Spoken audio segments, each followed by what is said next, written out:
Sharing with you once again our wonderful experience here at Cloud Maru Rainforest located at Marilog, Davao City for the third time. Hello mga ka-edits! Sayumita na ng mata pero nagpaksa ako sa mga large skin orders before may mga to sa Cloud Maru Rainforest. Sa mga wala pa ka-adto, susulayin na yun ninyo sa Cloud Maru kay murag kada bulan na yun magabalik-balik diri. May mga anak, mga pamangkin, or maskin sa atuan ng mga kids at heart. Daghan kayong mga activities sa sulod at the same time makakonect ka sa nature. Shout out din sa mga vendors sa gawas nga nakaila kay Edit Queen. Paglinig kanina ako no, kailang ako sa iyo.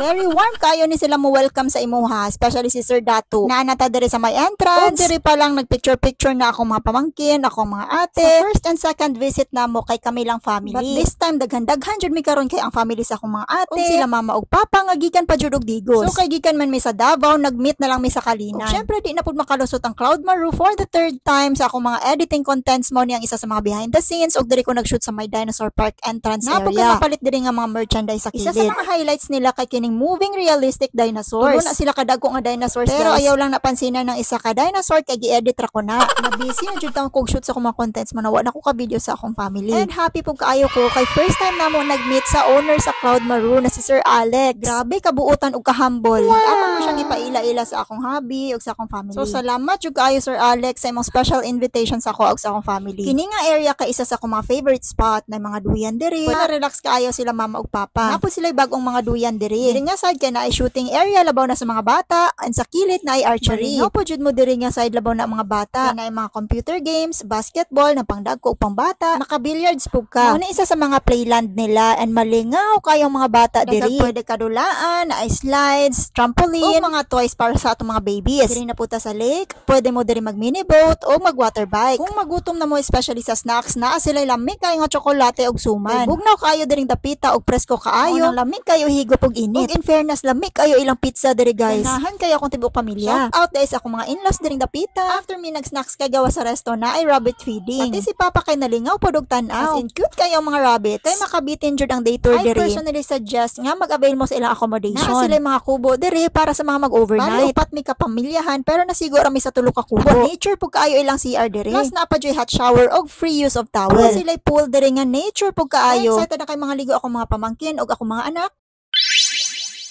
Moto nag-transition sila. Sus mga bata pa imo hangol kayo og swimming pool. Pero sila mama og ante og sila papa wala na sila naligo kay di sila kaagwanta sa katugnaw. Di papildi si Habi. After nag-swimming kay na ni hapon na milami kay lang mga sudan diri mga kaedits. Labaw na tong kinilaw fresh kayo lang tuna. Adobo, fried chicken, basta lami jud ilang mga pagkaon diri tapos affordable lang pod. Syempre ilang Bisaya nga tinolang manok kang lami. Lami pod ilang tinolang isda so lami jud kay mohigop og sabaw diri. Perfect jud kayo siya maskin sa mga bata. Mga lami og klase-klase ilang mga pagkaon diri sa restaurant. Na daan og pre-order. Pagkagabi ikay nagtapok sa mi diri sa kubo. Kang lingawa og tabi. Nagsara man gud kayo may magkita-kita. Kay again Digos ni sila og kami nasa Davao na. Lingaw kay kat-kat ang mga bugoy ay.